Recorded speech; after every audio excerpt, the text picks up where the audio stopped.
¿Tú qué piensas sobre el ser uno auténtico? Yo pienso que es lo mejor. Ser uno lo que es, demostrarse lo que es. Uno ya no vive del qué dirán. Ya digan lo que digan, es lo que uno sienta, como uno se sienta bien, y el resto viene por añadidura. ¿Cómo fue crecer sin mamá, pero con un papá inspirador? Fue duro en el sentido, pues lo que tú, la falta de la mamá, que es muy importante ella en la vida. Pero mi papá fue la mamá y el papá. Bienvenidos todos a un nuevo episodio del video podcast Vitalidad Más, uniendo las historias de las personas mayores y hoy con una invitada hermosísima, Carlina Díaz. Carlina es una de nuestras usuarias del grupo del programa CAFAM para personas mayores de la sede de Floresta y hoy nos va a contar un poco su historia. Bienvenida, Carlinita. Gracias, doctor. Bueno, cuéntame un poquito de tu vida, dónde naciste, a qué te dedicaste. Nací en Bogotá, estudié para docente y desde que me gradué he enseñado hasta que me pensioné.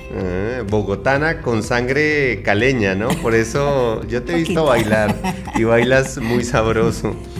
Carlinita, cuando uno ve una mujer que pasa los 75 años con chaqueta de cuero, con ese cabello pintado, esas uñas elegantes, llena de joyas, uno dice, qué mujer tan sexy. ¿Qué significa verse y sentirse bien sin importar la edad?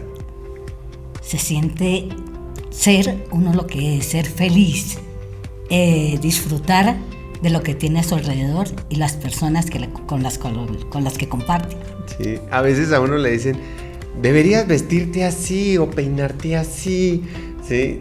¿Tú qué piensas sobre el ser uno auténtico? Yo pienso que es lo mejor. Ser uno lo que es, demostrarse lo que es y ya no, como que uno ya no vive del qué dirán. Ya digan lo que digan, es lo que uno sienta, como uno se sienta bien y el resto viene por añadidura. Qué bonito, o sea, como que uno se va desprendiendo de las cosas. Hay otras etapas de la vida donde uno como que sí está muy pendiente del qué dirán, ¿no? Como que uno está ahí como tratando de mostrar una imagen a los demás y se llena también de muchos prejuicios, ¿no? Porque uno mismo se pone sus barreras, entonces no expresa uno sus luces y sus sombras. Así es, doctor. Así es, doctor. De pronto uno más joven, de pronto con menos experiencia, no, si me pongo esto, no, me van a criticar, no. Pero no, pasa el tiempo y ya se vuelve uno como más auténtico.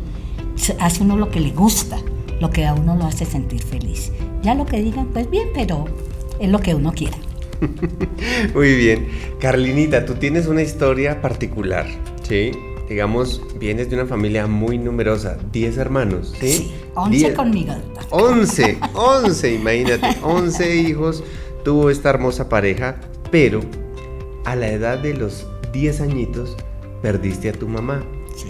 Digamos que es muy común escuchar que las mujeres que quedan viudas, pues sacan adelante a sus hijos, son, como decimos aquí en Colombia, berracas, tenaces, ¿no? Echadas para adelante, y uno dice, no, es que estas mamás son impresionantes, pero en el caso tuyo fue lo contrario, tu papá sacó adelante 11, ¿sí? En un momento cultural donde claramente me imagino que tu papá también sentía esa presión de todo el mundo diciéndole, pero ¿usted qué hace haciendo de mamá también?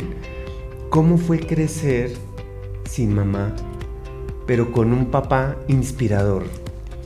Sí, fue duro en el sentido, pues lo que tú, la falta de la mamá, que es muy importante ella en la vida.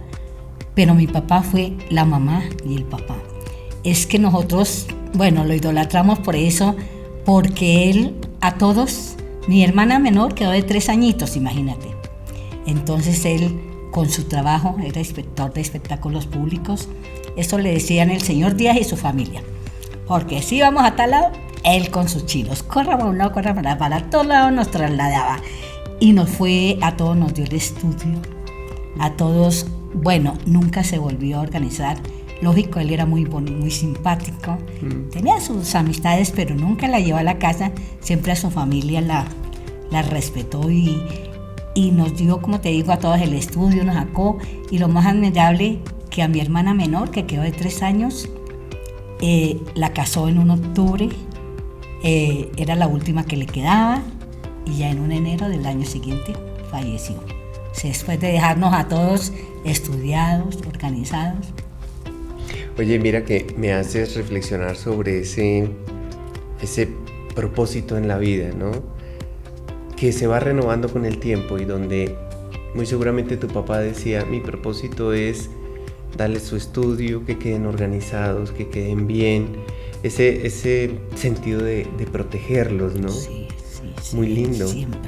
Siempre pendiente de nosotros, de que todos bien, en la pobreza, porque no había muchos lujos, porque le tocaba pesado, que 11 era difícil. Sacar 11 hoy es imposible, ¿no? Sí, difícil, por pero eso... no, él luchaba y trabajaba en un lado, trabajaba en otro, y ahí nos sacó. Bueno, tienes 3 muchachos. 3 hombres. 3 hombres, eres la consentida de la casa. La consentida, sí, doctor. Pero hay algo que me llama mucho la atención en tu historia, porque tú dices, yo soy docente, fui docente, ¿sí?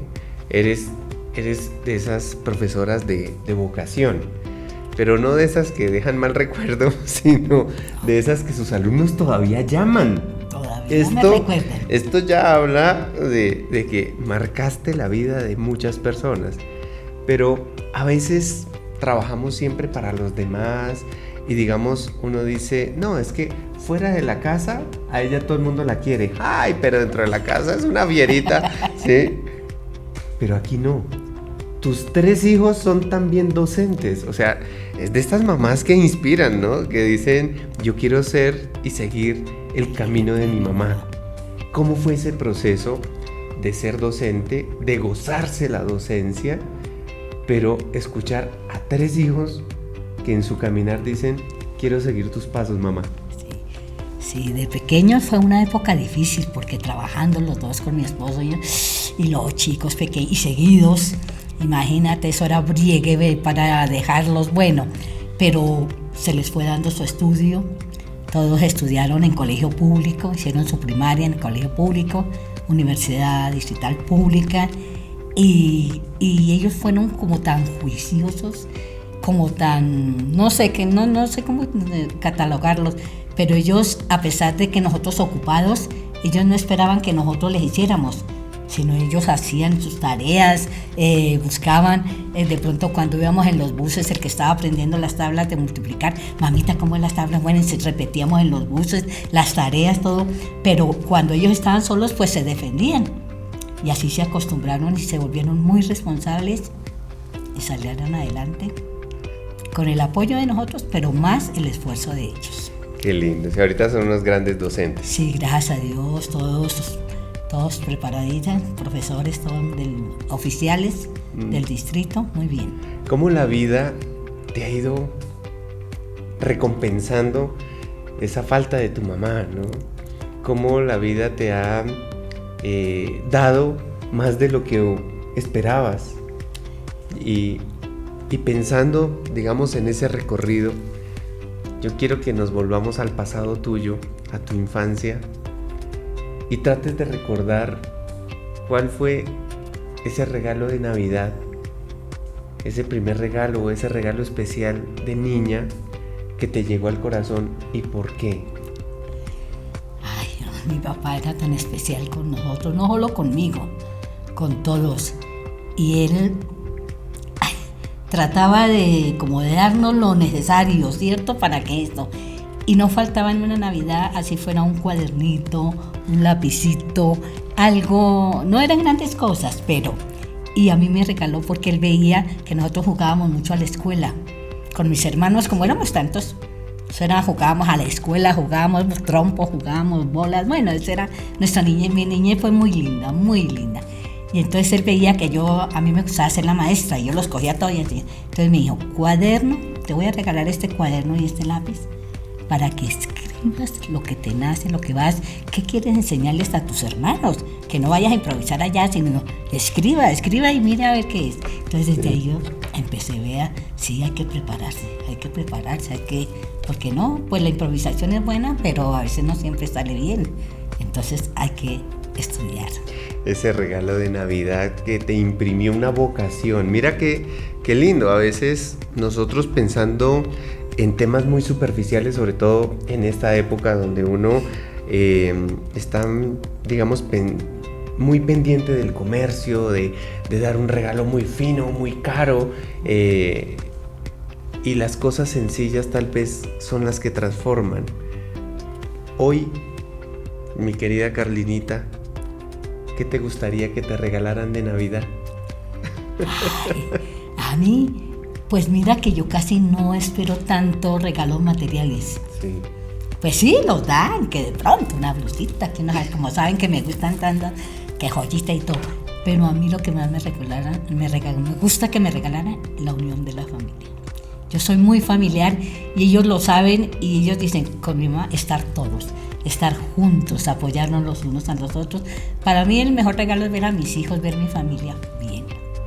No de pronto, pero bien, tranquilos y ayudándose mutuamente. Para mí sería el mejor regalo. Oye, pero lo que acabas de decir es muy poderoso. Como médico geriatra, a veces a mí se me arruga mucho el corazón cuando veo estos hijos todos pendientes de sus papás, va falleciendo uno, siguen ahí. Cuando fallece el segundo papá, mamá o papá, los hijos se dispersan y ya no se vuelven a unir para cumpleaños, ni para navidades, ni para fechas especiales. Muchas familias, digamos como que su eje fundamental eran los papás, Padres. ¿sí? Y después se dispersan. ¿Cómo educar a los hijos para que se apoyen? Lo que tú acabas de decir, para que permanezcan unidos, no por uno como papá, sino por ellos como clan, como familia, como legado. Sí, yo creo que con amor. Darles ese amor de manera que ellos se lo transmitan y lo conserven y saben que a sus papás les encantaba, o por lo menos a mí de mamá, encantar que estuvieran unidos, que se apoyaran a otras. Entonces que ellos sientan esa fuerza de su mamá y se expresen. Y yo creo que eso lo hace uno con el amor que les manifieste a ellos. Sí, yo creo que en todas las familias hay diferencias. Sí, claro. Pero claro. uno como papá tal vez no debe permitir que un hijo hable mal de un hermano, ¿sí? Y que logren hablar las cosas y saldar cuentas para que no crezcan con rencores. Sí, sí, porque después, cuando ya sean mayores, el cuerpo habla y empiezan con dolores, con enfermedades que vienen precisamente de cargar esas malas relaciones, esas envidias o esas discusiones que nunca se lograron solventar. Dicen que los abuelos son los mejores intercesores, hablando precisamente de, oye, hablemos, no carguemos lo que no debemos cargar. ¿Cómo es ese rol tuyo de intercesora? Bueno, es decir, tengo 4 nietos, sí. Empezando por eso. 3 varones y una niña. La niña acabó de cumplir el domingo 9 añitos. Sí. Y mi nieto mayor 17. Pero yo creo que lo que les he transmitido a los hijos, a los papás, es lo que ellos tratan de transmitirle a sus hijos. Entonces, yo veo y me siento muy feliz, por lo menos en la última reunión que hemos, porque nos reunimos mucho, pero ahorita en el cumpleaños de mi nietecita, de ver a todos mis hijos y familia, y todos como tan unidos, y ver los niños cómo buscan también esa relación, ese apoyo, y ver uno cómo se quieren entre ellos, cómo se respetan. No falta por ahí que sus peleas, los dos pequeños y todo, pero entre los grandes como tan bonito, cómo se tratan entre ellos. Entonces yo creo que lo que uno les da a los papás, yo creo que ellos se lo transmiten a sus hijos. Así y ahí estaría como la secuencia, digo yo. El poder de lo sencillo, sí, ¿no? Sí. Y que el ejemplo más que la cantaleta. Carlinita, tú me hablabas de una clase que reciben dentro de las muchas actividades que hacen en el programa CAFAM para personas mayores sobre las clases de las emociones. ¿Qué es eso? Cuéntame un poquito de... No.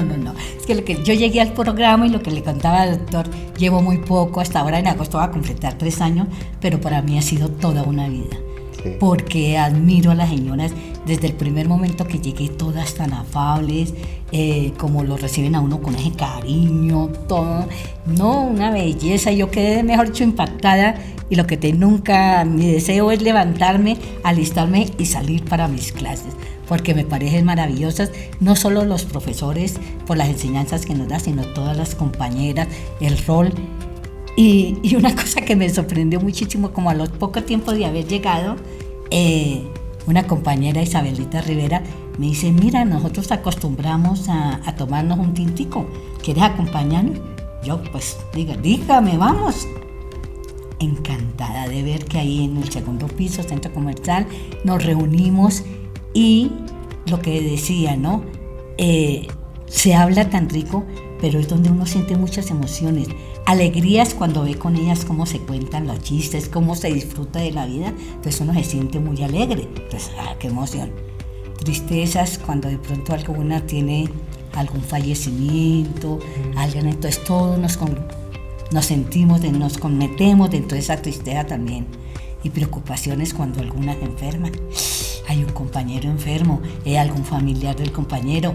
Entonces por eso yo la titulo La clase de mis emociones. Porque se siente uno, ya sea en el lo que haya. Sí. Abrazadito, con esas compañeras tan queridas. Sí. El poder del tinto y del pan de yuca. Qué lindo compartir con amigos, Carlinita. Sí, es muy rico, y nosotros todos los días nuestro tintico y pan de yuca. Ese no nos puede faltar. Qué lindo. Carlinita, sí. Gracias por contagiarnos de tu hermosura, de tu belleza interior. Gracias, doctor. Y a eso se le llama elegancia, cuando el interior es igual de hermoso que lo exterior. Gracias por acompañarnos el día de hoy, por contarnos tu historia y bueno, llenar el corazón con todos esos ejemplos y esas recomendaciones de vivir la vida con pasión, de una manera sencilla, pero con buena actitud. Así es, doctor, así es.